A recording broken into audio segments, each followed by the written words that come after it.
ചേട്ടൻ ഇന്നലെ പറഞ്ഞ ജിൻഡോൻ്റെ ഒരു കാര്യമുണ്ട്, എനിക്ക് വലിയ അത്ഭുതവും തോന്നുന്നത്. കാരണം എന്ന് വെച്ച് കഴിഞ്ഞാൽ ഭയങ്കര ഫണ്ണി ആയിട്ടാണ് ചോദിച്ചേട്ടൻ അത് പറഞ്ഞത്. കാരണം അവാർഡ് വാങ്ങിക്കാൻ നിൽക്കുന്ന സമയത്ത് ഏതൊരാൾക്കാണെങ്കിലും ഒരു സഭാകമ്പം ഉണ്ടാവും. ഈവൻ മമ്മൂക്ക വരെ പറഞ്ഞിട്ടുണ്ട്, സ്റ്റാർട്ട് ക്യാമറ ആക്ഷൻ കട്ട് എന്ന് പറയുമ്പോഴേക്കും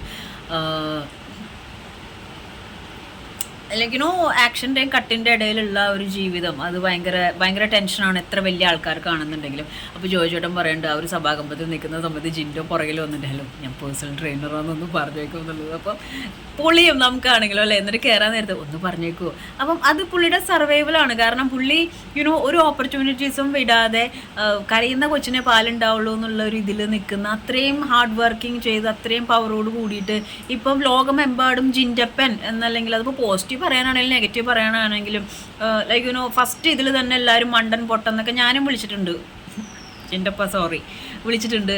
അപ്പോൾ പ്രോട്ടീൻ പൗഡർ കിട്ടാഞ്ഞിട്ടായിരിക്കും ഉറക്കം തൂങ്ങുന്ന കാര്യം പറ്റിയിട്ടൊക്കെ സംസാരിച്ചിട്ടുണ്ട്. പക്ഷേ അത് വെരി സൂൺ ആ പേര് മാറ്റിയെടുക്കുകയും പിന്നെ ജിൻഡപ്പൻ്റെ ഗ്രാഫ് ഹൈ തന്നെയാണ്.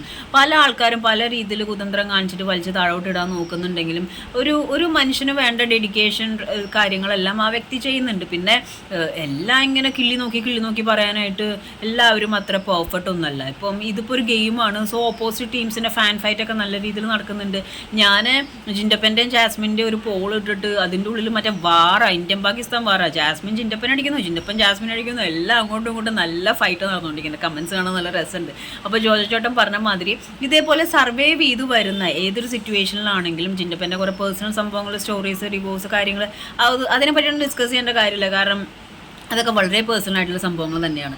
അപ്പോൾ ആ ഒരു സർവൈവൽ എന്ന് പറയുന്ന സംഭവമാണ് ലീഡ് ചെയ്ത് ജിൻഡപ്പൻ ഇവിടം വരെ എത്തിച്ചിരിക്കുന്നത്. അപ്പോൾ ജോജോ ചേട്ടൻ വരെ സംസാരിക്കുമ്പോൾ ആള് സംതിങ് സ്പെഷ്യൽ. കാരണം എന്ന് വെച്ച് കഴിഞ്ഞാൽ ഒരു ചെടിയുമേന്ന് മറ്റൊരു ചെടി പടർന്ന് കയറി ഒരു ഹൈറ്റ് വരെ എത്താറായപ്പോഴേക്കും ആ പടർന്ന് കയറിയ ചെടിയുടെ ഇത് കമ്പ് വിട്ടുപോയിട്ട് പിന്നെ അങ്ങോട്ട് കയറാൻ എളുപ്പമാണ്. പക്ഷേ പടരാനായിട്ട് ഒന്നുമില്ലാതെ ചായാനായിട്ട് ഒന്നുമില്ലാതെ ഓടി എത്തിയിട്ട് ആ ഒരു റീച്ചായിട്ട് എത്തുമ്പോഴുള്ള ആ ഒരു കിതപ്പും ആ ഒരു തളർച്ചയും മറ്റാൾക്കാരുടെ ക്ലാപ്സും എന്നൊക്കെ പറഞ്ഞു കഴിഞ്ഞാൽ അത് ഭയങ്കര മൊമെൻ്റാണ്. സോ പലരും പലതും പറയുന്നുണ്ട്, ജാസ്മിനെ ഡീഫം ചെയ്യുന്നു, അത് ചെയ്യുന്നു. പല ജെനുവിൻ യൂട്യൂബ് റിവ്യൂ തന്നെയാണ് ചെയ്യുന്നത്. തെറ്റും ശരിയല്ല ഓപ്പണായിട്ട് അവർ പറയുന്നുണ്ട്. അപ്പോൾ ഈ അത്ഭുതമൊന്നും ഇല്ലയെന്ന് പറയാണ്ട് ജിൻഡപ്പൻ ഇങ്ങനെയാണ്. സോ എനിക്ക് നിങ്ങളോടും പറയാനുള്ളത്, ഓപ്പർച്യൂണിറ്റീസ് മിസ് ചെയ്യാതിരിക്കുക. കരയുന്ന കുട്ടിക്ക് പാലുള്ളൂ. കാരണം നിങ്ങളുടെ കഴിവ് കണ്ട് നിങ്ങളുടെ വീട്ടിലോട്ട് ആരും താലം കൊണ്ട് വരാൻ പോകണില്ല.